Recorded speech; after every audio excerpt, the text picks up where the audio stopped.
ముందుగా అందరికీ నమస్కారం. నేను మీరాజ్. ఆంధ్రప్రదేశ్కి సంబంధించి మత కల్లోలాల్లో కొట్టుకున్న వ్యక్తులు చనిపోవడం కానీ, లేకపోతే కోపంతో చంపుకోవడం కానీ, లేకపోతే రోడ్లపైన యాక్సిడెంట్లలో చనిపోవడం కానీ, లేకపోతే కాలు జారి కాలువల్లో పడ్డము, లేకపోతే చెరువుల్లో మునిగిపోయి చనిపోవడము, లేకపోతే సముద్రానికి ఈతకు వెళ్ళి కళ్ళంతవడం, ఇలాంటివన్నీ జరుగుతూ ఉంటున్నాయి. ఇదే తరహాలో రేపల్లె రూరల్లో కూడా ఒక ఇన్సిడెంట్ అయితే జరిగింది. దాని గురించి ఒకసారి చూద్దాం. రేపల్లె రూరల్ బొబ్బర్లంక గ్రామవాసి అయిన రెబ్బా బసంత్ కుమార్, తన యొక్క ఏజ్ 26 సంవత్సరాలు. రెబ్బా బసంత్ కుమార్ ఆయన యొక్క ఏజ్ అంటే 26 సంవత్సరాలు కుర్రవాడు అనమాట. బహిర్భూమికని బయటకు వెళ్ళడం వలన రాత్రి సమయంలో 8:30-9 ఆ సమయంలో బహిర్భూమికి బయటకు వెళ్ళి కాలు జారి చెరువులో పడిపోయి చనిపోయిన సంఘటన అయితే చోటు చేసుకుంది.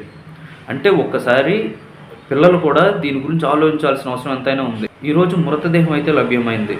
దీనిపైన పూర్తి సమాచారం అనేది తెలియాల్సి ఉంది.